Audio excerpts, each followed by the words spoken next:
ஓம் சாந்தி. K Surajbhai அவர்களின் தாரணை வகுப்பு. மே 15, 2025.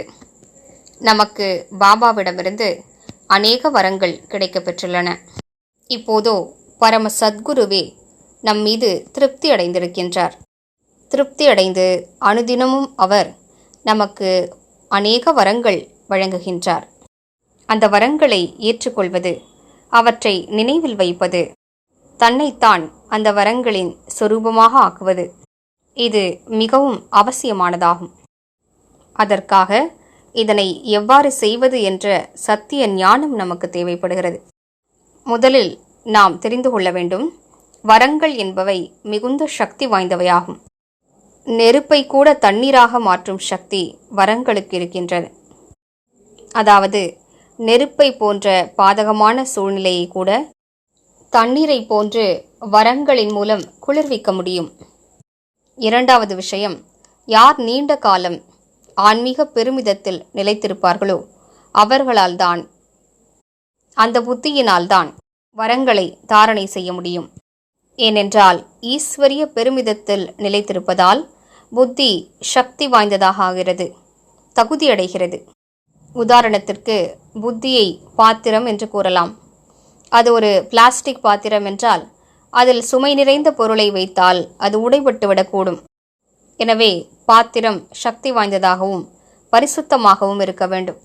வரங்கள் என்ற சுத்தமான பொருளை எதில் நிறைக்க வேண்டுமோ அது அழுக்காக இருக்கக்கூடாது. இல்லையென்றால் உள்ளுக்குள் இருக்கும் குப்பை கூளங்களானது இந்த பரிசுத்தமான பொருளை வெளியே தள்ளிவிடுகின்றன. ஆனால் பலரும் சுயத்திற்குள் குப்பைகளை நிறைத்து வைத்துக் கொண்டிருக்கிறார்கள். பிறர் பற்றிய சிந்தனைகள், வீணான எண்ணங்கள் என்ற குப்பை கூளம், கவலைகள், குழப்பங்கள் என்ற அழுக்கு, பொறாமை, வெறுப்பு, பகைமை, எனது உனது போன்ற மோதல், இவர் இப்படி இருக்கிறார், அவர் அப்படி இருக்கிறார் என்று வீணான எண்ணங்களின் குப்பை கூளங்கள்.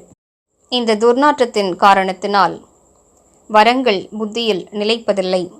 ஆனால் யார் தனது புத்தியை பரிசுத்தமாக வைத்திருப்பார்களோ, தூய்மையின் சக்தியால் தன்னை அலங்கரித்துக் கொண்டிருப்பார்களோ, யார் நீண்ட காலம் ஈஸ்வரிய பெருமிதத்தினை பயிற்சி செய்திருப்பார்களோ அவர்களது புத்தி வரங்களை தாரணை செய்வதற்கு தகுதி அடைந்திருக்கும்.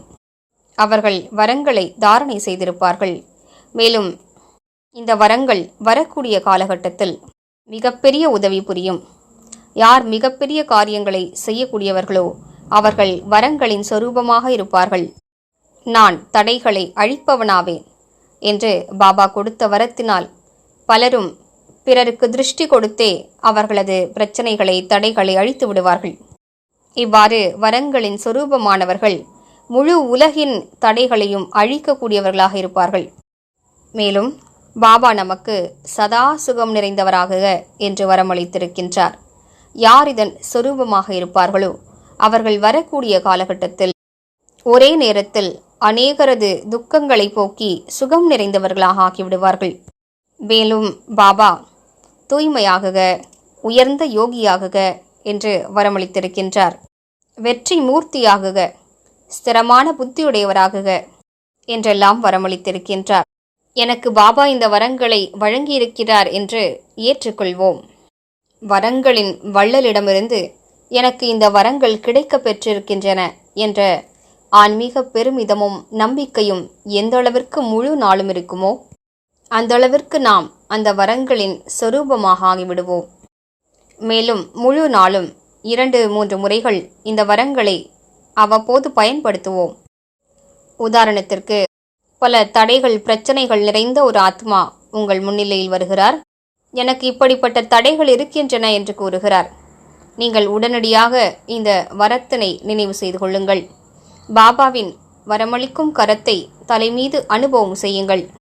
அவருக்கு திருஷ்டி கொடுத்து எண்ணம் வையுங்கள். இவருக்கு ஏற்பட்டிருக்கும் இந்த தடை, இந்த பிரச்சனை முடிந்து போகட்டும். பின்னர் ஏற்படும் விளைவை பாருங்கள்.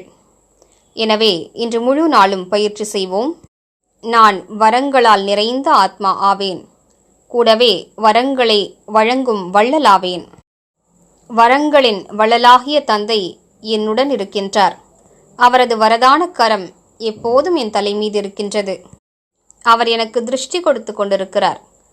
அந்த பார்வையினால் எனக்குள் வரங்கள் நிறைந்து கொண்டே இருக்கின்றன. ஓம் சாந்தி.